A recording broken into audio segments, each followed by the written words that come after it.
ಅದಕ್ಕೆ ಹೆಣ್ಣು ಹುಟ್ಟಿದ್ದು, ಅದರ ಮ್ಯಾಗ ಒಂದು ಗಂಡು ಹುಟ್ಟಿತು. ಏನು ವೈಭವ, ಭಾರಿ ಭಾರಿ ಆಗಿ ಹೋಯ್ತು. ಏನು ಹಂಚಿದ್ದೇ ಹಂಚಿದ್ದು, ಊರು ತುಂಬ ಮಿಠಾಯಿ. ಇಷ್ಟೆಲ್ಲ ಆಯ್ತು. ಒಂದು 10-20 ವರ್ಷ ಹೋಯ್ತು. ಆ ಹುಡುಗ ದೊಡ್ಡವಾಗಿ ಇವನು ಹೊರಗೆ ಹಾಕದ. ಆ 4 ಮಂದಿ ಇದ್ರಲ್ಲ, ಅವರಲ್ಲಿ 4 ದಿವಸ, ಅವರಲ್ಲಿ 4 ದಿವಸ, ಅವರಷ್ಟು ಅವರಂತಿದ್ರು, ನಮ್ಮನ್ನು ನೋಡಿ 1 ದಿವಸ ನೀ ಮಿಠಾಯಿ ಹಂಚಲಿಲ್ಲ, ಅವನು ನೋಡಿ ಹಂಚಿದ್ದೆಲ್ಲ ಅಲ್ಲೇ ಇರುವಂತ ಅವರು ಬಂದ್ಯಂದ್ರೆ ನೋಡಂತ ಹೆಂಗಿರ್ತದ. ಏನದು ಶುಭ, ಏನು ಶುಭ.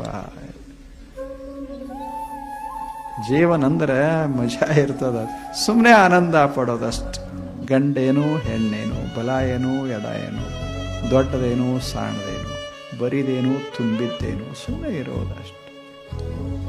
ಎಲ್ಲವನ್ನ ನೋಡೋದು, ಎಲ್ಲದರ ಕೂಡ ಬಾಳೆ ಬದುಕಿ ನಕ್ಕೋತ ನಕ್ಕೋತ ನಕ್ಕೋತ ಇರೋದು. ಅದೇ ಜೀವನ. ನಾಭಿನಂದತೆ ನ ದ್ವೇಷ್ಟೆ ತಸ್ಯ ಪ್ರಜ್ಞಾ ಪ್ರತಿಷ್ಠಿತ. His intelligence is settled.